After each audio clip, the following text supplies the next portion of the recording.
провокација имаше и повеќе бизнис средби.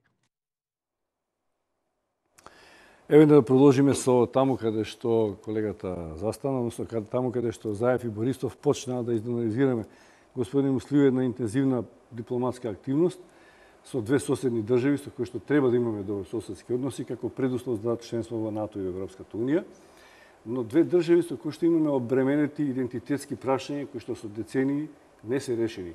Ако било така лесно, дали верувате дека сега на вистина на 2 август со Бугарија ќе ги решиме овие потешки прашања? Па види, да било толку тешко ми е, че сме имале блокади и пред 15 години во нашите евроатлантски интеграции, но не сме имале. Така да, тоа е работа на перцепција, да е нешто многу тешко или многу лесно.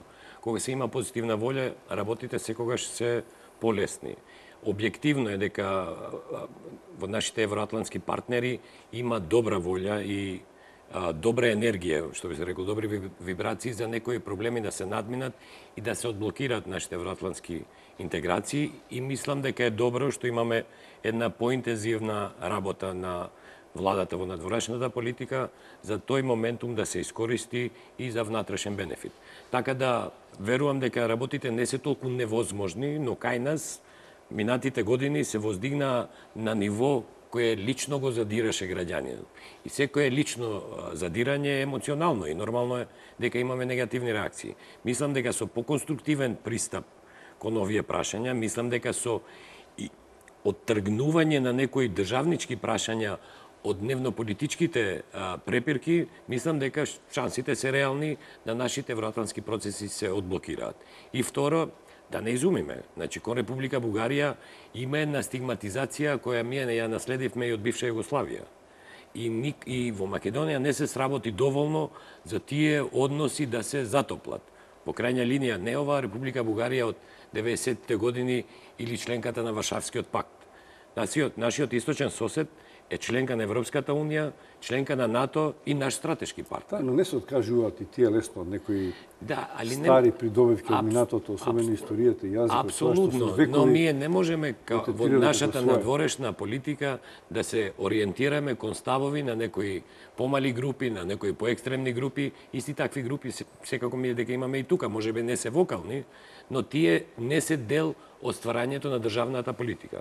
И така да ја би ја поздравил ова енергија, ова волја, како да кажем, овој ентузијазам, да овој позитивен момент, пак ќе го кажам, кој го имаме кај нашите евроатлантски партнери, а нарочито кај поголемите држави на Европската унија, да се искористи позитивно за тие аргументи кои нашите соседи, бар негативните елементи кај нашите соседи ги злоупотребувале во односот кон нас или во односот на образложување на блокирањето на нашите евроатлантски интеграции, да им се намалат или минимизираат. Мислите дека тие добри вибрации ќе бидат избалансирани кон овие наши соседи или тој притисок да не биде повторно само кон Македонија? Не. Ако се работи Ја мислам дека мора да притиснат и кон Бугарија и кон Грција. Ја мислам дека притисокот е распространет. Секако дека не може ист притисок да се врши кон сопствена членка, затоа што имаат внатрешни механизми на консензуално одлучување. Но секако притисокот и да не го земеме као класичен притисок, туку аргументите кои нашите поддржувачи или охрабрувачи ќе ги користат и кон нашите две соседни држави, ќе бидат дека има позитивна енергија во Македонија, дека има намалена тенденција за провокации и дека има суштинска потреба Македонија и да се вклучи во колективниот безбедносен механизам во НАТО, но секако дека и поради сето тоа низ кое поминавме, дека има сериозна потреба Македонија да почне со преговорите за Европската унија, затоа што демократизирана, стабилна и просперитетна Македонија е сигурно подобар комшија, подобра соседна држава, неголи тоа низ што ми поминавме минатите години. Ова идеја за заедничко обележување на некои датуми од историјата, мислам дека беше идеја на Бучковски, но тоаш не помина. Мислам дека Македонската академија на науките и уметностите особено се спротистави, сметајќи дека се уште се нерасчистени некои историски дилеми кои што ние натре ги имаме и дека тоа не пројде како идеја. Сега се отвара повторно со некој поголем оптимизам дека тоа ќе пројде. Тоа е манифестниот дел. Ние видовме оптимизам од двете страни. Значи, не видовме оптимизам само од едната страна, за разлика, например, од посетата во Република Грција на нашиот надворешен министер, каде што некои аргументи, би кажал, пак кои грчката страна ги користела во образложување на блокадата која ни е наметната, нели и грчкиот министер на надворешни укажа на тоа дека тие немаат ништо против Македонија да стане членка на Европска унија и на НАТО, но дека некои редентистички тенденции треба да се отстранат. Мислам дека аргументите кои евентуално и бугарската страна би ги имала при вакви ентузијазми кои ни се појавуваат, би биле намалени. Друго се емотивните работи. Емотивните работи се работа на колку тоа политичарите биле спремни во минатото тие емоции да ги злоупотребат во дневната политика. Но верувам дека државничкото однесување и научното однесување се две различни работи. Политичарите и државниците имаат обврска да обезбедат добробит, добросостојба, развој на една држава, а политичарите се бават со наука. Да, видите политичарите, кај не се менува неколку гарнитури. Ова идеја за еквидистанца, за подобрување на односите со Бугарија, беше од Киро Глигоров, со Желјо Гнест.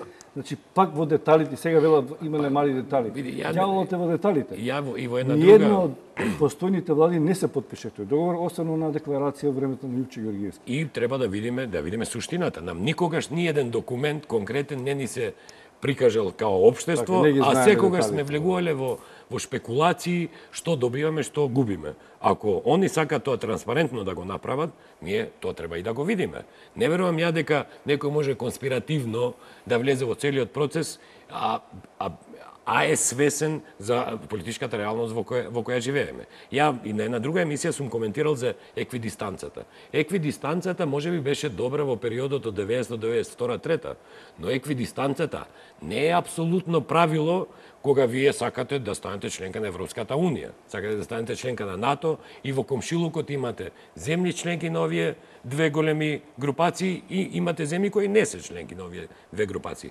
Нормални се тие односи и низ овие, како да кажам, интегративни трауми поминале и други држави. Ние не сме единствената, поминале и Естонија, Литванија, поминала е на Словенија со Хрватска. Така да секогаш има проблематични прашања кои треба да се решат, затоа што реално Европската унија неќе да прими во себе членки кои внатре во унијата ќе ствараат проблеми. Како има во Македонија, можеби не е специфична, ама решавањето на надворешните прашања некогаш создава нови внатрешни прашања, ми ги односите во политиката, а тоа е дестабилизира затоа што неретко некои политичари сакајќи да добијат лесни внатрешни поени се повикувале на емоциите и тие прашања политички ги материализирале внатре. Ние сме имале сериозна општествена дебата за договорот што треба да се потпише, а никогаш тој не ни бил предочен. Значи треба да го видиме, ако веќе сме противници на тој договор. Наместо да дадеме добри вибрации, да као општество дадеме поттик да се надмине нешто што нам реално више ни стои како препрека за нашиот понатамошен развој, не за понатамошниот развој ни на Република Грција, ни на Бугарија, туку за нашиот развој. Треба во нашето општество по-објективно, по-со смирени глави да им се пристапи на, како да кажам, анализа на некои прашања. Тоа беше, има уште една минута време, сакам да прокоментирам една прашање што до изборите и по изборите беше главна тема и во ова студија, тоа е платформата на албанските партии. Бујар Османи во Бугарија, но пред тој Бесими ми се чини како министер за европски прашања патуваше таму.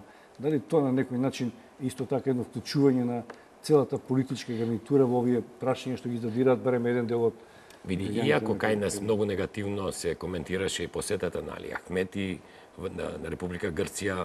Дали тоа ги задоволува албанскиот парламент? Не само што ги задоволи, ќе укажам на тоа.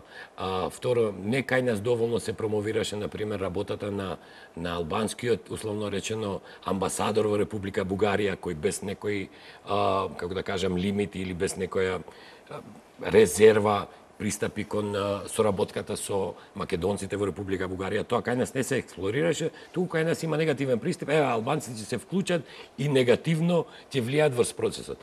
Види, во трилингот албанци, македонци и Бугарија, на албанците во Македонија најблиски им се македонците. Значи не може да, мислам, се парадоксални пристапите дека албанците би действувале негативно врз македонците за придобивка на Република Бугарија или Република Грција.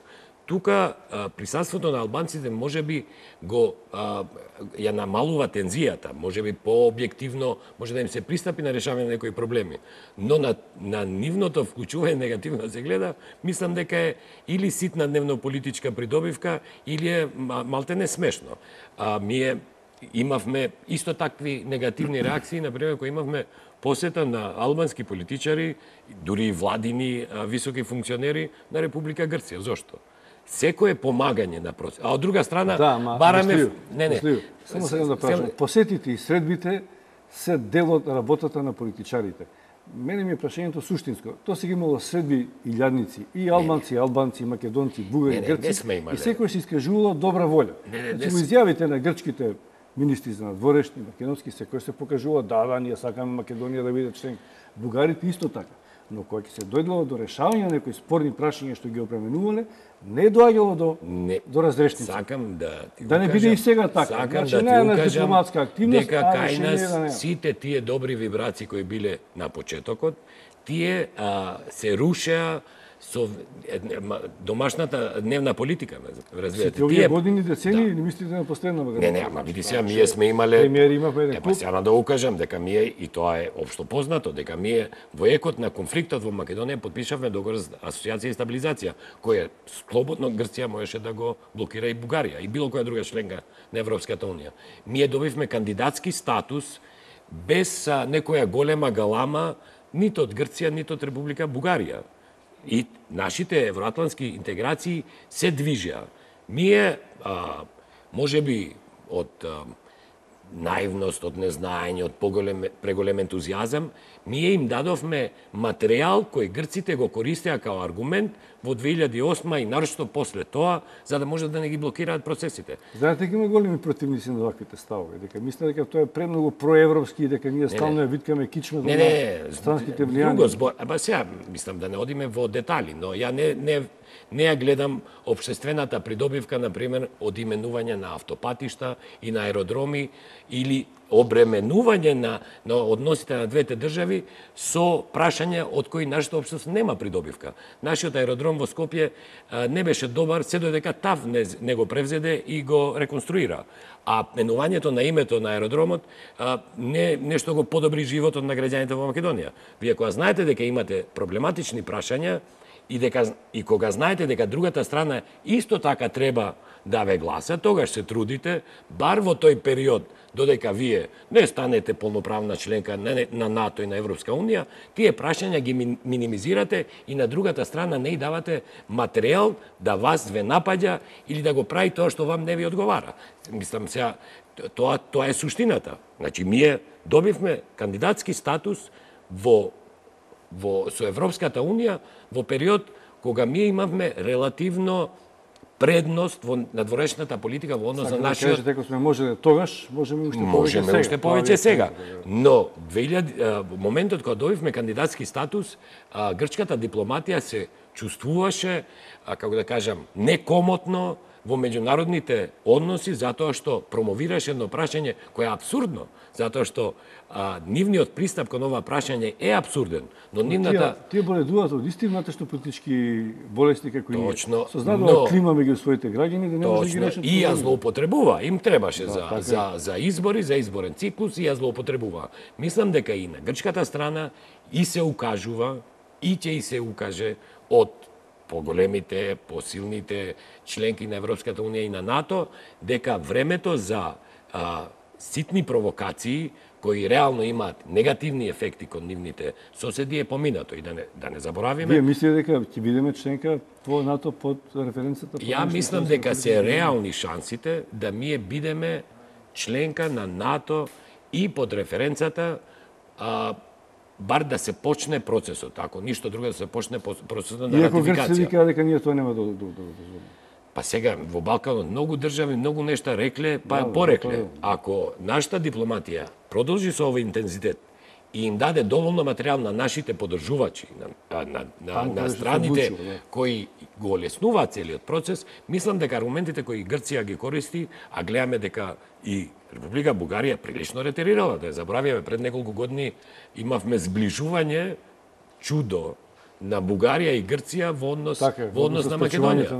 Така да мислам дека ова е добра шанса. Ако ја искористат, ќе треба да се поздрави. Ако бар малце го помрднат процесот, секако и тоа треба да се поздрави. Не е ова нешто што е лесно, да беше лесно, секој ќе го направеше. Да. Благодарам што бевте гости во оваа анализа на вестите на ТВ. Благодарам и вам. Почитувани гледачи, тоа беше Алберт Мустиев. Разговаравме за новата иницијатива за потпишување на договорот за добрососедство меѓу Бугарија и Македонија и за генерално за меѓународната политика на нашата земја.